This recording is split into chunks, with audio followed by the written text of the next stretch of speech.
Let's now take a trek to a destination for art and music in rural Montana.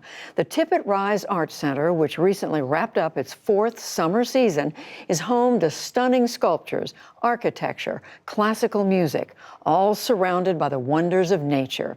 Its visitors are a mix of locals and art lovers from around the world. Jeffrey Brown has that story. It's part of our ongoing arts and culture coverage, Canvas. Underneath a wooden pavilion, a violinist draws her bow. Nearby, kids marvel at a sculpture called Daydreams, where willows twist around an old schoolhouse. And all around, hikers and bikers follow miles of trails. This is the Tippet Rise Art Center. Unexpected, hard to find. From tiny Fishdale in southern Montana, a dirt road cuts through the hillside, passing ranches and farmland, the Beartooth Mountains in the distance. It's just 4 years old, but Tippet Rise is an ongoing experiment in bringing together nature and art, a place where the world-class sculptures and the music become part of a spectacular rural setting. The center was founded by philanthropists Kathy and Peter Halstead, globe-trotting art lovers who searched high and low for a property that felt just right. We love museums. We've spent our life going to museums, but art is in some ways a prisoner of a museum, whereas here it's liberated, it's freed. The land is very emotional, and there's something about being on this land. The first second I was on it, I could feel it viscerally and really had a sense that it was, almost like a trembling. The art center they've created is on a 12,000-acre working ranch. It's home to large outdoor sculptures, including Satellite Number 5 Pioneer, a web of yellow cedar and steel created by Stephen Talasnik.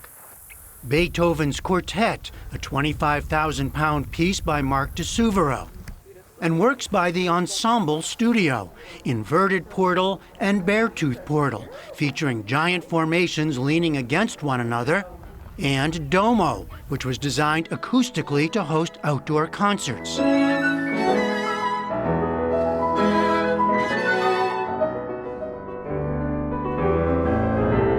But most of the music is performed here at the Olivier Music Barn, with a high-pitched roof and windows that overlook the Beartooths. On this day, pianist Aristo Sham played works by Robert Schumann and Johannes Brahms. Originally from Hong Kong, Sham has performed on 5 continents. Is this normal as a setting or unusual for you? This is quite unusual. Like, even summer festivals in ski resorts are more urban. Right. Yeah, and for this to be literally in the middle of nowhere is quite unique. It's like, where do you even find an audience? But everything is sold out. In fact, seating here is so limited, just $150 for a concert, and the price of a ticket so low, just $10, that demand quickly outstripped availability. Determined to stay small scale, the center now doles out tickets through a lottery system. It's part of the paradox of Tippet Rise, offering a sense of exclusiveness but being open to all. A destination for well-off art patrons from around the world while also welcoming in locals. It's the opposite of elitism.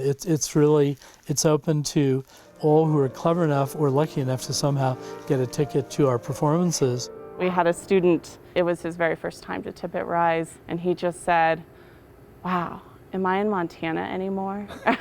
We start up high. Beth Korth is art education coordinator at Tippet Rise.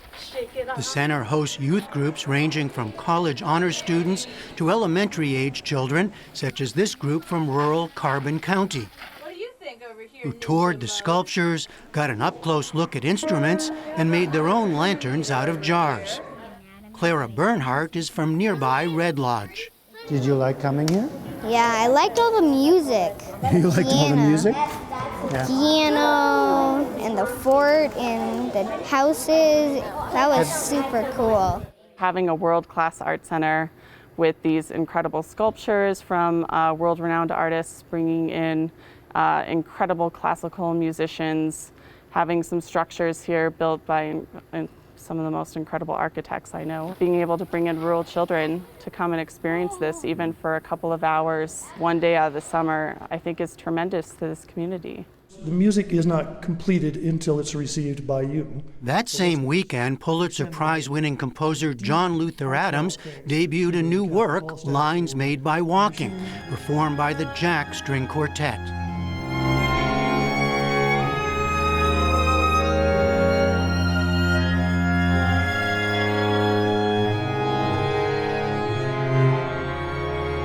He composed much of the piece, a commission from Tippet, while in residence here last summer, inspired, he said, by long walks on the grounds. In recent years, I've been making music intended from the get-go to be experienced out of doors.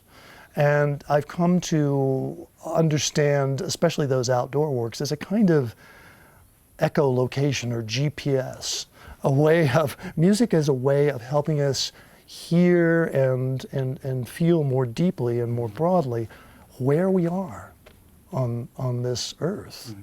So it's my hope that somebody from a ranch nearby may come and hear this lyrical response to these hills, to this land that is their home, and go back out and hear it and see it a little differently. Jim Mandeville from Columbus, Montana, is one local who heard the call. You know, the tickets are hard to get. Yeah. You know, so it's kind of like it's exclusive, but it's not exclusive.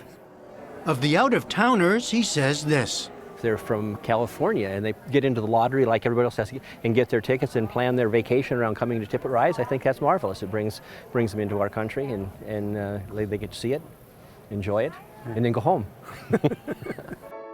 And for those who can't or won't make the trek here, state-of-the-art recordings of the concerts, free online, offer easier access. For the PBS NewsHour, I'm Jeffrey Brown at the Tippet Rise Art Center in Fishdale, Montana. Jeffrey Brown gets to go to all the best places. We are so envious.